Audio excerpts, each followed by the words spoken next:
This is the Super Sport Schools podcast, bringing you stories of our future stars, powered by Spur Steak Ranchers.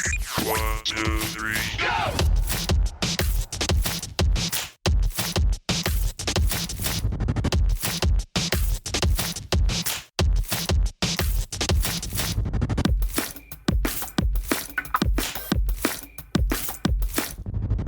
Hello and welcome to another episode of the Super Sport Schools podcast brought to you by Spur. South Africa has historically had one of the strongest seven systems in the world.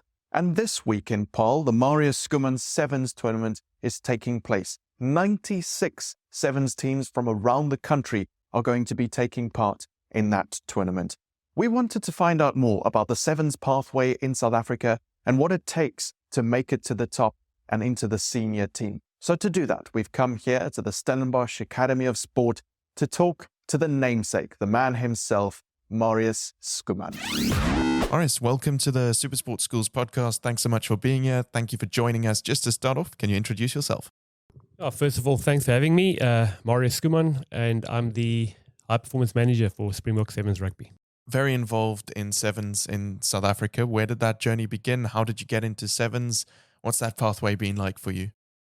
Yeah, I've actually been around sevens for 23 years now. As a player, I started in 2001 and played for 10 years till 2010. And where after myself and the previous coach, Neil Powell, we did a presentation to start the Sevens Academy. And I started that with, I would say, very much success.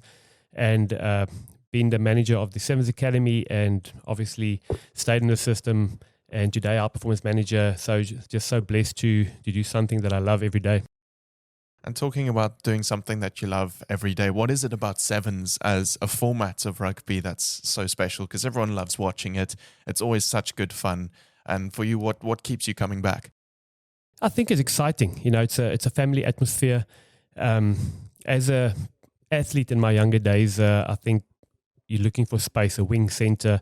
And when I started playing, that was something that appealed to me, and I really enjoyed, obviously, the space. And playing for 10 years, it was just great seeing the world.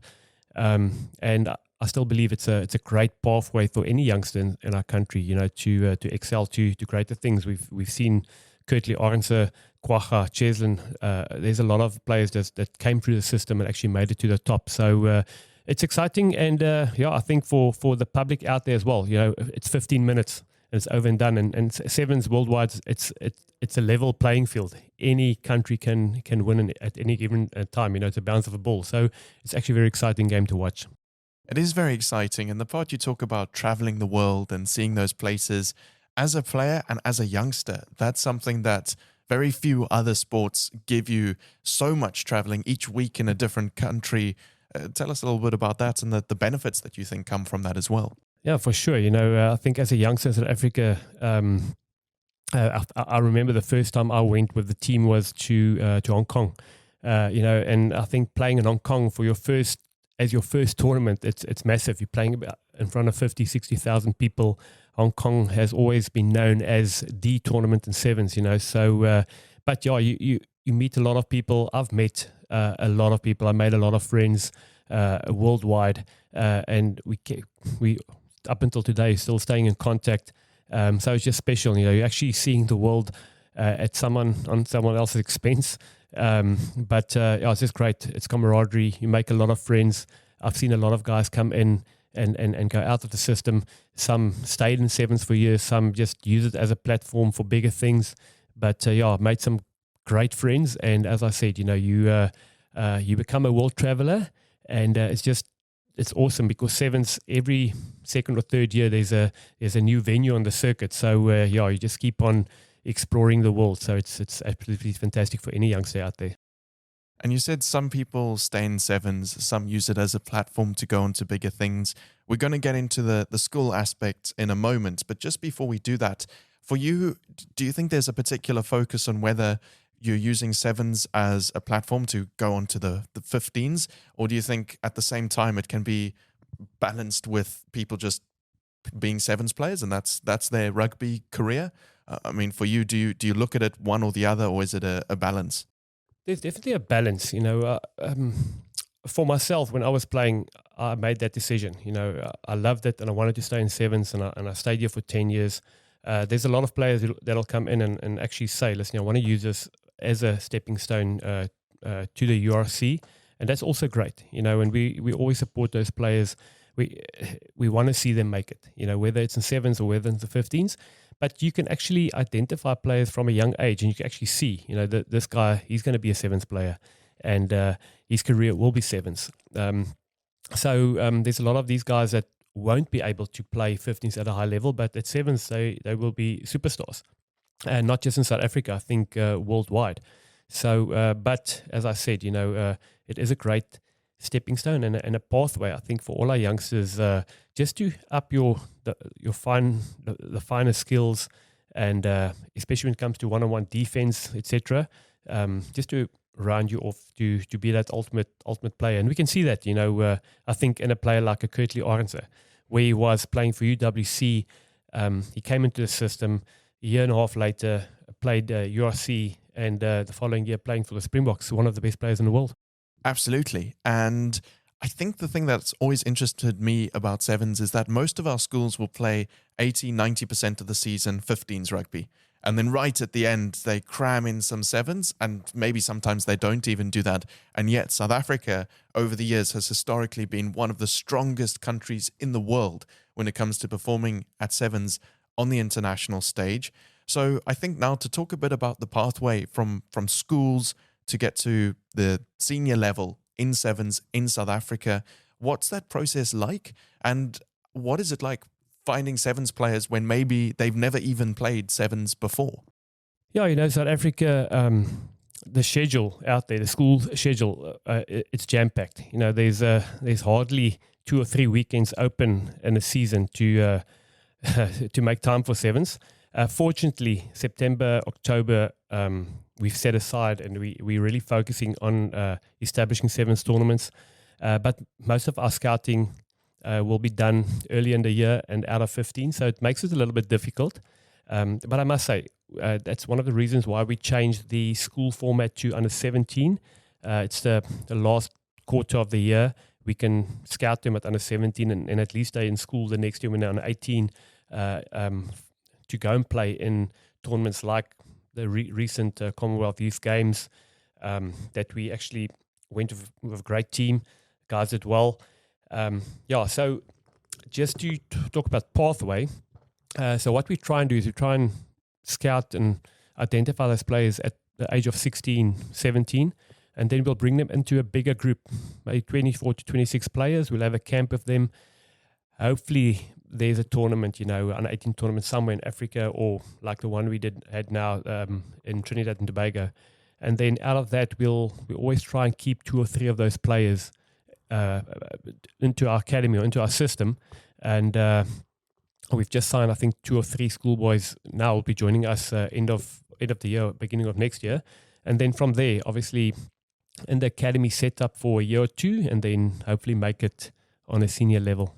And then you also have tournaments like the one that you share a name with that take place and are also a great opportunity to find players. So let's talk a little bit about the Marius Schoeman Sevens that is taking place this week and your involvement with that, how it's come about, and then also the opportunity to find talent and just play some cool school sevens.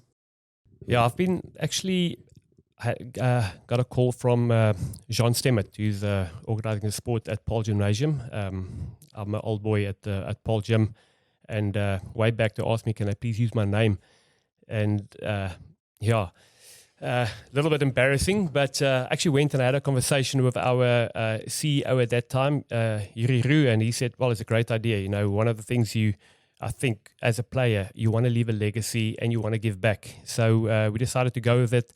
We started this event and it actually just grew so much. But there's a lot of standalone or pop-up sevens tournaments that's not sustainable. So I wanted to make it special. And I sat with our LSC, myself and Jean, and I got some of the ex-players and marketing people in. And we wanted to just make it an exceptional tournament, not just another 16-man format type of tournament. We got great title sponsor, which actually enables us to do it as this big scale. And I wanted to attach a charity. So what we've done is it's a non-profit. All our proceeds go towards school fees. We identify one player every year, and then we commit in obviously carrying that boy through his whole school career. And we've actually got our first one just finishing up now.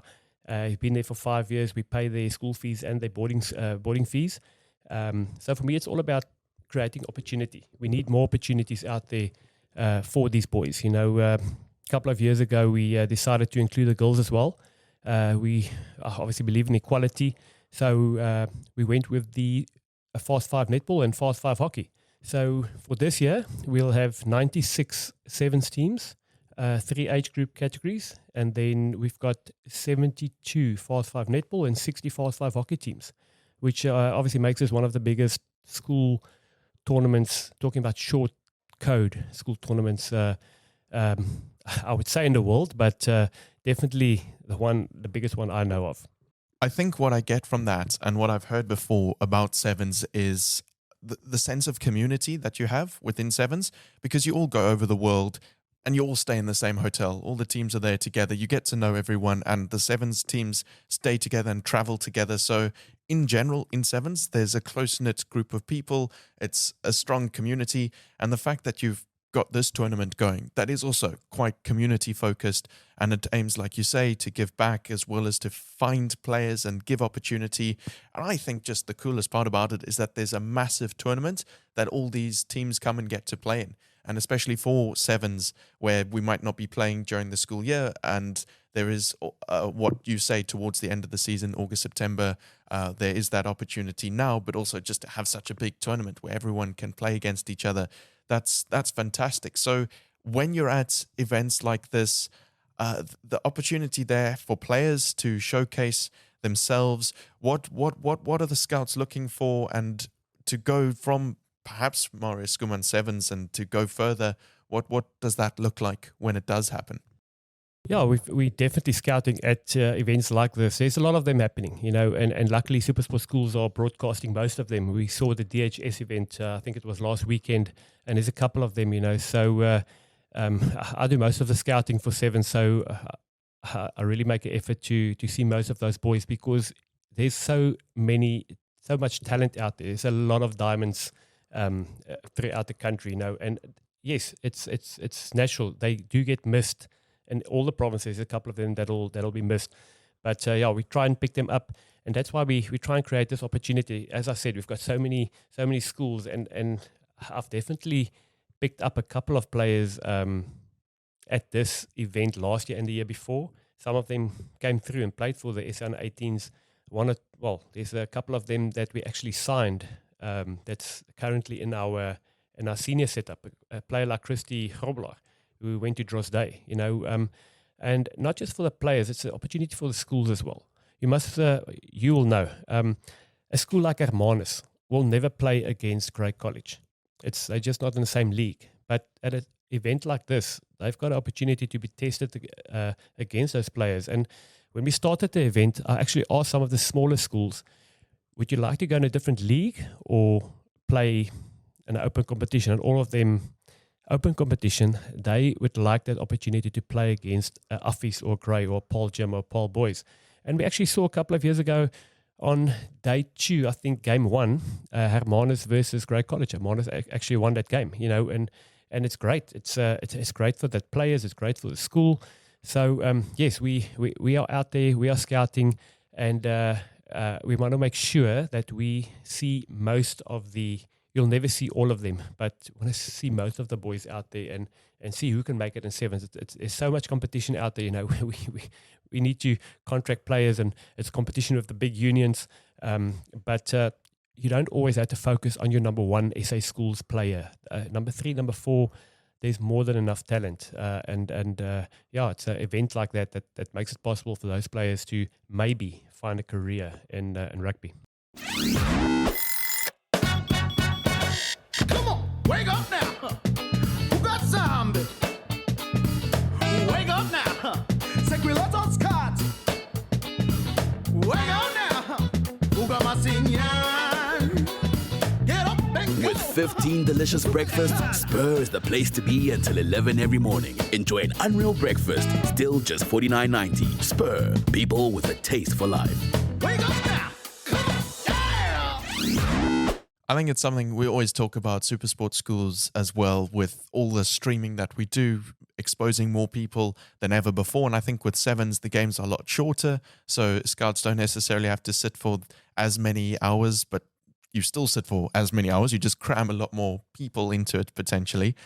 What I really like is your story there about Gray and Hermanus, because I do think, and you mentioned it at the start, that sevens, it's a shorter game, the bounce of the ball, so a relatively smaller team could upset a big team, and especially with that shorter time, even if a big team is dominant, it's not going to be as much of a thrashing as it might be in 15s, where you can get 50, 60, 70 nils sometimes. So it's a great opportunity.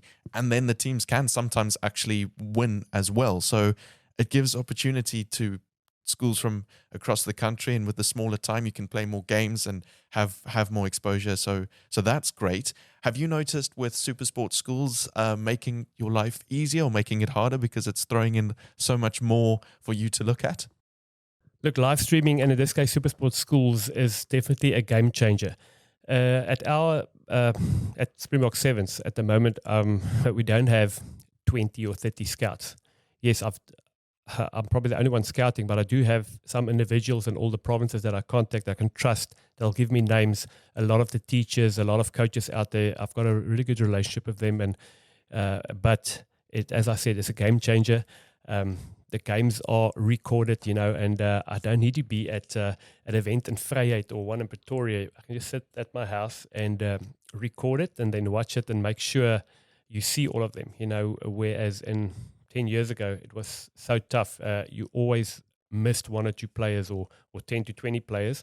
But nowadays, as I said, I watched that game last week, DHS, and there was some amazing talent. I must say there's a lot of talent down in Durban, and if it wasn't for the live stream, I would have missed all those games, but definitely a game changer, and that's why I'm very proud that our event will be live streamed. I think 4 of the fields will be streamed, and it's going to be on Channel 216, I believe, as well. So it's not just great for us as tournament organizers, but for the kids, for the boys. I'm saying kids, the boys playing, the young men playing. It's great because now grandpa and grandmother sitting in Pretoria watching their kids in Paarl, they can just tune into any one of the fields. So it is absolutely amazing. And as I said, the young men, they just love to play on the big stage and on TV. Absolutely, and that goes across sports. It's awesome that sevens is getting that exposure as well. We've spoken about the pathway, and we've spoken how you scout and find these players. Once they come into the systems, once they come into the structures, here in Stellenbosch, there's a fantastic Academy of Sport. It's absolutely world class. And just a couple of weeks ago, we had the Under-18 Tri-Nation Series that was taking place. England, France, South Africa involved in that, and England were based here in Stellenbosch, and they were raving about it. And their head coach was chatting to me about it and how much they've been enjoying it, using the facilities, all of that. So once players get brought into the system, obviously they don't just get brought in and left alone. There's a process in place to help nurture, grow. Tell us a little bit about that. Yeah, so first of all, obviously the Stellenbosch Academy of Sport, where we are based, is a world-class facility. We are the anchor tenants here. We've been here from day one. I think it was a great initiative to obviously get this off the ground. We see a lot of teams being based here now, not just rugby. There's lots of other sporting codes as well. But back to the sevens. Once we get those players in, most of them will come in at the age of 18. Then we put them on a 12-week conditioning phase. A lot of the players will come here broken. They play through injuries at school. It's understandable. Literally broken. Literally broken. And most of our players, for the first, a lot of them get surgery or need to go for shoulder ops. We really try and be proactive about it. We actually just got one player who's joining us next year who came in this week for medicals already because the season ended last week for them. So we want to change the game a bit. We want to win some time, but getting back 12 weeks conditioning, which is actually quite tough. You can ask the first intake. I'll never forget the first intake. It's Werner Kok, Kwagga Smith, Cheslin Colby, Justin Geduld. I remember well, we only had one field, and those players had to do their drills in the dead ball area. And for the first 6 weeks, they didn't see a rugby ball. They were just doing shuttles and wrestling. And so it's tough, but it's good for the players as well. So all those boys will do a 12-week conditioning phase, where after we'll integrate them onto the field. We want to make sure it's not just a prolonged grade 12 season, into another season. You need that first 6 to 12 weeks to get their bodies ready for senior rugby. And then obviously we integrate them into the senior team by playing tournaments and matches for the academy. We are lucky here in Stellenbosch that we've got a SAS Sevens academy here as well. It's a commercial academy. And then every second or third Friday we'll play games against them. That's the only way you're going to develop a player, is playing games. You can train as many hours as you want, but you need to get them onto the field. But it's great. There's a lot of youngsters at the moment still doing rehab. Some new faces that we'll see in the system at the end of the season. So it's exciting. It was a tough year this year with injuries and players leaving the system. But that's going to happen every year. Your best 3 or 4 players will always leave the system. So you have to make sure that the feeder system stays healthy and you have enough numbers there to replace those players. It's an amazing facility. It's an amazing system that you have in place. I think just before we go into the quiz, what I would like to ask you, for any players who might be at Marius Schoeman Sevens this week, and in general, anyone who one day has the dream of putting on the green and gold of the Blitzboks, a message from you, what does it take? Yeah, first of all, for the boys coming down to Paarl, just use your opportunity, stay in your structure. I know a lot of the guys, they lose focus, and they want to use the opportunity to do their own thing, and that's the quickest way you're going to fail. So just stay in your structure, but come down here and just have a blast of a time. It's you're going to meet a lot of people. Use every opportunity. I always talk about opportunity, not just here with our team, with our senior team, with the juniors that just went overseas. One word, every day in your life, it's opportunity, and it's a great opportunity to come down here and to showcase your talent, and use it. It's not just us scouting. There's a lot of people from different unions scouting. I know all the provincial unions are using this tournament as trials as well for the interprovincial sevens that'll take place the 2nd and 3rd of October up in Bloemfontein. So come use the opportunity, come meet some of the senior players. Some of our senior players will be there. A lot of them, the national coach will be there. He's there the whole weekend, both of them. So it's just going to be a great atmosphere, and hopefully the weather holds up. And come and meet us down in Stellenbosch. We're looking forward to seeing all the boys down here this weekend. Fantastic. And it's going to be on Super Sport Schools. It's going to be streamed, and it will also be on channel 216 to watch as well. We're going to get into the quiz now, the Super Sport Schools podcast quiz. Only sevens related person we've had before was Neil Powell, and he got 6. So the idea is that there are 60 seconds and you just answer as many questions correctly as you can. If you don't know the answer, you just pass. And the record is still Tahira Augusti, South African national women's hockey player, but she's in matric this year. She got 13. So she did cream her way through it. Okay, but I just want to say the record was safe with me. I just barely made it through school. So your record is very safe. All right.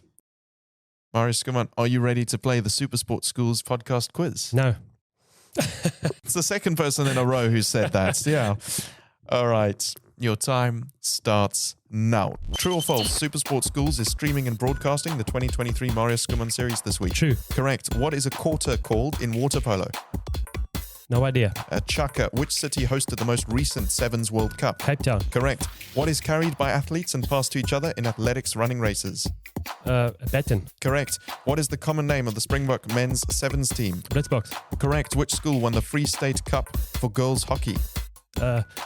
Central. Unisi. How many players from each team are there in a sevens scrum? 3. Correct. Which school won the most recent Bish Bosch derby?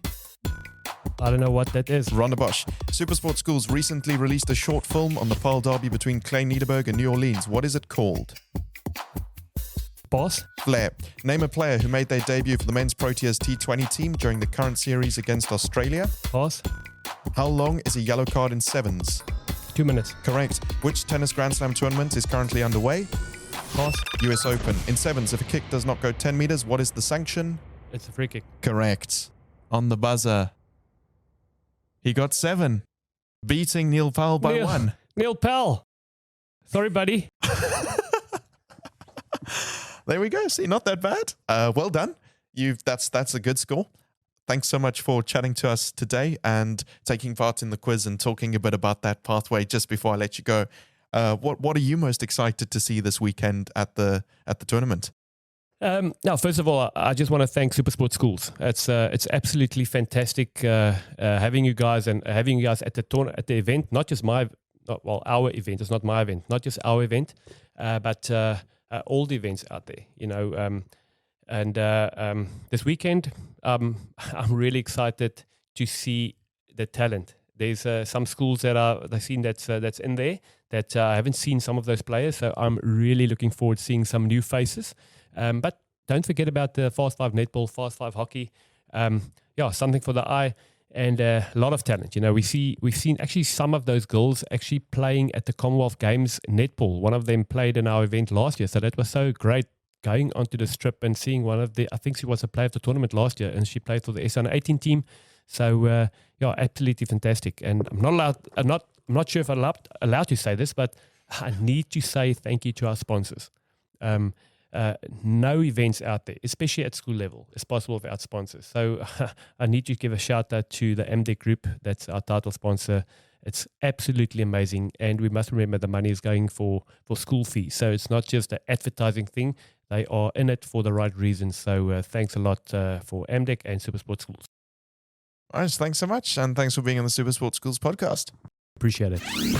Thanks so much for joining us for another episode of the Supersport Schools podcast brought to you by Spur. Remember, we have new episodes every Wednesday at 7 on DSTV channel 216. And then you can also listen and watch the podcasts online on YouTube or wherever you get your podcasts like Spotify and Apple Podcasts. Let us know what you thought of the episode on social media. Find Supersport Schools on TikTok, Facebook, Instagram, and Twitter. And then lastly, remember that the Marius Schoeman Sevens are going to be streamed and broadcast on Supersport Schools throughout this week. So catch it on Supersport Schools, and I'll see you next time. Thanks so much for joining me. Bye-bye. This has been the Supersport Schools podcast, bringing you stories of our future stars, powered by Spur Steak Ranchers.